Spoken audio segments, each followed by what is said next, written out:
तो आपने हमारी सहयोगी की रिपोर्ट देखी जो बता रही है कि ओपन बॉर्डर पर आवाजाही कितनी आसान है लेकिन कितना बड़ा खतरा है। आपको बताते हैं, दरअसल झड़प का खतरा बना रहता है क्योंकि जो लोग आते हैं वो यहाँ की व्यवस्था से कितना मेल खा पाते हैं। ऐसे में झड़प का खतरा कानून व्यवस्था पर भी असर पड़ता है क्योंकि भारत में जो कड़े कानून है उसका पालन करेंगे या नहीं, यह सवाल है। कट्टरपंथियों का जो एक पूरा समूह है इसमें बढ़ावे का खतरा बना हुआ है। मानव तस्करी का भी खतरा, आसानी से लोगों को ले जाया जा सकता है। आतंकवाद का सबसे बड़ा खतरा, सबसे संगीन यही विषय है, आतंकवाद का खतरा बना हुआ है। चलिए अब आपको बताते हैं कि नेपाल से कि हमारी जो सरहद है वो खुली हुई क्यों है, ओपन बॉर्डर क्यों है।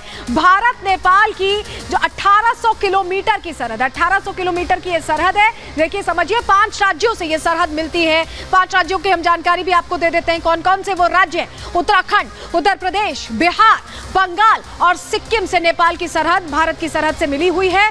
दोनों देश सांस्कृतिक तौर पर एक जैसे हैं, एक जैसा खान पान है, एक जैसा रहन सहन है। लेकिन 1950 में ओपन बॉर्डर संधि हुई थी जिसके तहत ये बॉर्डर्स हमेशा खुले रखे गए।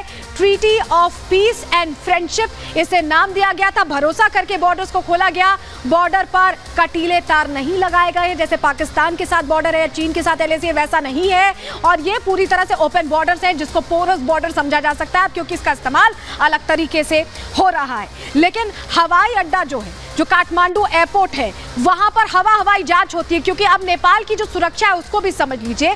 जो काठमांडू एयरपोर्ट है, जो इकलौता नेपाल का इंटरनेशनल एयरपोर्ट है, वहां पर क्या व्यवस्था है, सुरक्षा व्यवस्था पर उसके पहले ही सवाल खड़े किए जा चुके हैं। Country report on terrorism 2021 America ने ये सवाल खड़े किए, अमेरिकी रक्षा विभाग ने सवाल खड़े किए। काठमांडू का जो एयरपोर्ट है, नेपाल में जो सुरक्षा के इंतजाम है वो बहुत हल्के हैं, बहुत मामूली हैं, काफी नहीं है। एयरपोर्ट अथॉरिटी के पास जो यात्रियों की आवाजाही होती है उसका डेटा तक नहीं होता। सोचिए, जो लोग गुजरते हैं उनकी जानकारी वहां रजिस्टर नहीं होती, अगर कभी जरूरत पड़े तो रजिस्ट्रेशन नहीं है उन जानकारियों का। दस्तावेजों के अलावा जो जांचें भी होती हैं वो अल्ट्रा वायलेट लाइट्स के जरिए नहीं होती, यानी कोई भी कुछ भी लेके गुजर सकता है। यही वजह है कि फर्जी वीजा, पासपोर्ट से धड़ल्ले से यहां से घुसपैठ होती है, धड़ल्ले से लोग फ्लाइट्स लेते हैं और भारत आ जाते हैं। चलिए अब आपको बता देते हैं ये जो छोटी सी चूक है ये कितना बड़ा दंश दे चुकी है हमें पहले, क्योंकि नेपाल एयरपोर्ट की सुरक्षा जैसा कि हमने आपको बताया बेहद कमजोर है। कमजोर सुरक्षा का ही नतीजा कंधार कांड को याद करिए, वो दर्द याद करिए जो बहुत बड़ा हमारे लिए एक तरह से कहा जाए कि दर्द है, बहुत बड़ी चोट है, क्योंकि पाकिस्तानी आतंकियों ने भारतीय विमान हाईजैक कर लिया था। काठमांडू से दिल्ली ये विमान जा रहा था जिस दौरान हाईजैक किया गया और उसके बाद क्या होता है, क्रू मेंबर समेत 180 यात्री फंस जाते हैं, हाईजैक हो जाता है। 3 खूंखार आतंकियों को ऐसे में रिहा करना पड़ा था। उन जो यात्री हैं, क्रू मेंबर्स को, उन्हें सुरक्षित वापस ले जाने के लिए सुरक्षा एजेंसियों ने नेपाल को ऐसे में फिर खतरा मान लिया और नेपाल एयरपोर्ट की सुरक्षा कम है ये साबित हो गया। इस तरह का एक मामला कंधार कांड से सामने आ चुका है। चलिए अब आपको बताते हैं कि नेपाल से भारत आने का जो रास्ता है वो जायज रास्ता क्या है, क्या कहता है। पासपोर्ट वीजा नहीं लगता लेकिन परमिट लगता है, परमिट लगता है। एंट्री परमिट जरूरी है। अगर आप निजी वाहन से आ रहे हैं तो भंसार परमिट के जरिए वेरिफिकेशन होता है, चेकिंग होती है और उसके बाद आप भारत आ पाते हैं। निजी वाहन के लिए परमिट बेहद जरूरी है, लेकिन ऐसे लोग जिन्हें घुसपैठ करनी है वो क्या करते हैं, पब्लिक ट्रांसपोर्ट चुनते हैं, जैसे कि सीमा ने चुना था। पब्लिक ट्रांसपोर्ट के लिए परमिट की जरूरत नहीं होती, लेकिन हाँ दस्तावेजों की चेकिंग जरूरी है।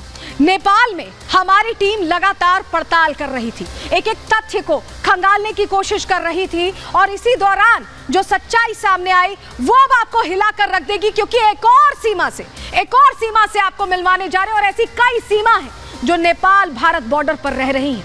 रिपोर्ट देखिए।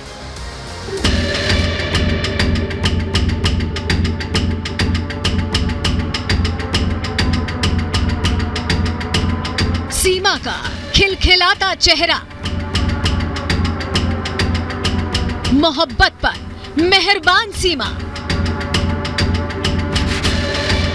मोहब्बत को पाने की खुशी में झूमती सीमा।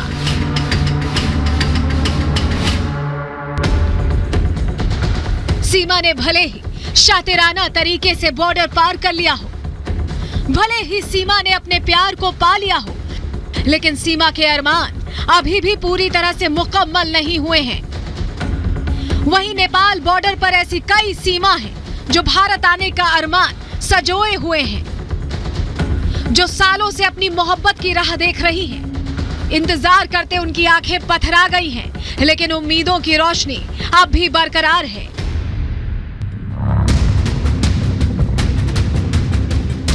सीमा हैदर की पड़ताल में जुटी हमारी टीम जब नेपाल भारत बॉर्डर पर पहुंची, तब पता चला कि सीमा अकेली नहीं, जो मोहब्बत के लिए भारत कूच करना चाहती है। ऐसी कई महिलाएं तो आज भी अपने शौहर का, अपनी मोहब्बत के इंतजार में हैं। हमारी रिपोर्टर अनामिका सिंह नेपाल के टेढ़े मेढ़े रास्ते से गुजरकर नेपाल के रिफ्यूजी कैंप तक पहुंची।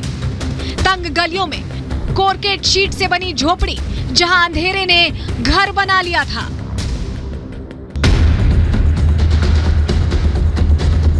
कैमरे की लाइट से घर रोशन हो उठा और दिखाई दी जुबैरा बेगम। ये वही जुबैरा बेगम है जिनका शौहर 2 महीने पहले मोहब्बत का वास्ता देकर गैर कानूनी तरीके से भारत में दाखिल हो गया और अब तक वापस नहीं लौटा है। हमारी रिपोर्टर अनामिका सिंह ने जुबैरा बेगम से वो सब कुछ जानना चाहा जो उस पर गुजरी है, लेकिन जुबैरा की भाषा समझ से परे थी, पर उसकी भाव भंगिमा से दर्द दास्तां बयां हो रही थी। म त जान्दैन, म डाइरेक्ट यहाँ बङ्गलादेशबाट यहाँ नेपालमा आयो, 2वटा बच्चा भयो। म त बुझ्दैन, बाहिरबाट निकाली हिन्दी कुरा आउँदैन, नेपाली कुरा हालिहाली आउँछ। यस्तो गरेर हिन्दी त हिन्दी आउँदैन कुरा, यस्तो भनेर बुढा बनाएको म आउने बाइसा 3 घण्टा फ्रिजमा राखियो, मरियो।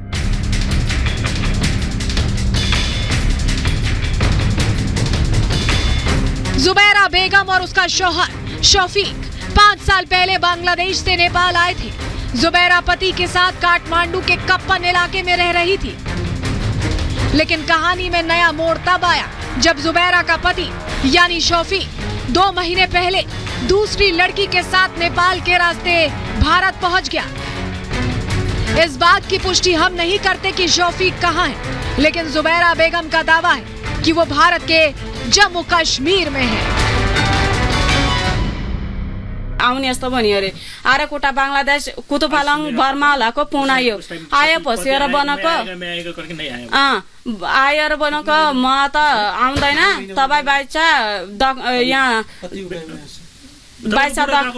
कति समय भयो? मेरो बाइ बुढा गयो, 1 महिना 25 यस्तो हुन्छ। अब जुबैरा नेपाल के रिफ्यूजी कैंप में शौफीक का इंतजार कर रही है और हर किसी को अपनी शादी की तस्वीर दिखाकर अपने पति के बारे में पूछती है। शौफीक के साथ बिताए हर पल का लोगों से इजहार करती है, लेकिन शौफीक कहां है किसी को पता नहीं। लेकिन इस कहानी से इतना जरूर साफ है कि नेपाल बॉर्डर पड़ोसी देशों के लिए आसानी से भारत में एंट्री का वो जरिया बन गया है जो भारत की सुरक्षा के लिए नासूर बनता जा रहा है। ऐसे में सबसे बड़ा सवाल ये है कि अभी और कितनी सीमा भारत में अलग अलग हिस्सों में पहुंच चुकी हैं, जिसकी पड़ताल करना बेहद ही जरूरी है।